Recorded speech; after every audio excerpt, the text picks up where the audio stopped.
Ian, dó, trí. Tí a chuomh bhríon ríis an thuras seo ag chaint faoi bhean as a rúistar bennim Svetlana Alexievich. An 8ú láid ar a fóil na bliana seo, dógur coiste Nobel go rá dús Nobel na litríocht a 2015 le bronú Svetlana Alexievich. Scríb nóir agus iriseoir bhfuil réimse oibre dianta aice atá sainiúil ina scóip agus ina cheanra, sin genre. Léiríonn lomhíricí bheithaisnéis Svetlana Alexievich. Nádúr a hábhar. Na cuimhní, na dréimnaí, na haimnaí, an tragóid, an ionanas starúil silteach, athraíoch,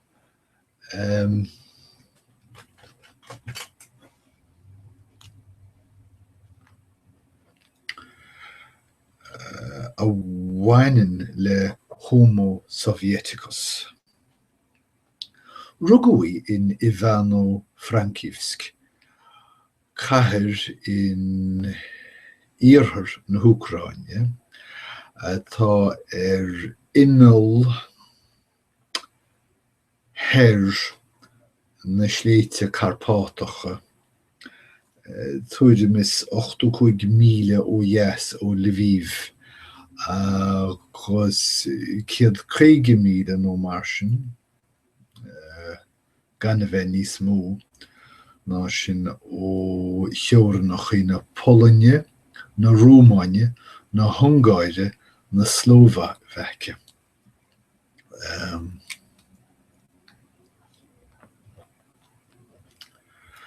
Go an chathair isteach san Aontas Sóivéideach roinnt blianta sula rugadh sa bhliain 1948.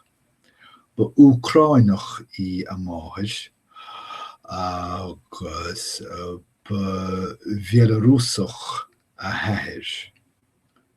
Dás níos in Minsk sa Bielarús, áit nearna sí staidir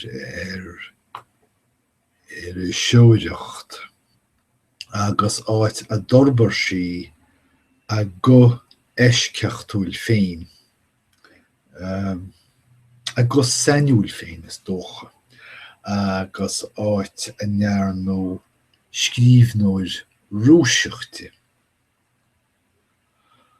Thar cuasa breis agus scór bliana agus iomad leabhar,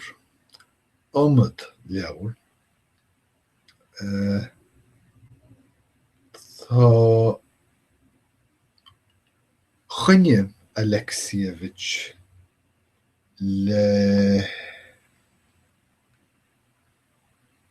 cineál sainiúil inste bunathe thaide seoireachta agus drige na mílte agalamh le daine a neacha mór eachtraí stair an Aontais Shóivéide I Weimar.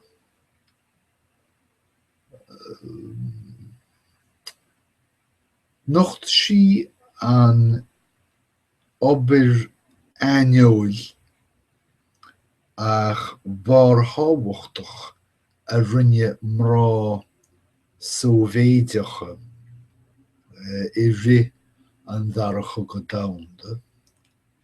Riamh sí na cuimhní bhí ag páistí a go súsan san dar chug down no an chugga mór tír chugga mór an tírá mar a thugtí rúis agus rocamédí si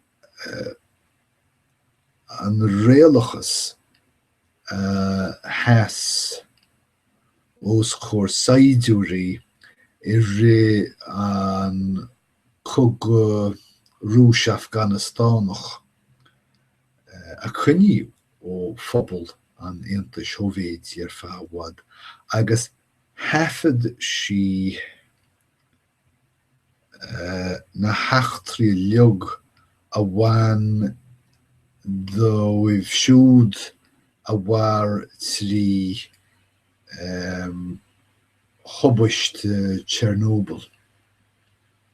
A rís tá go leor eile a diaad na rá faoi Svetlana Alexievich ach sinne méid go ceann tamlín.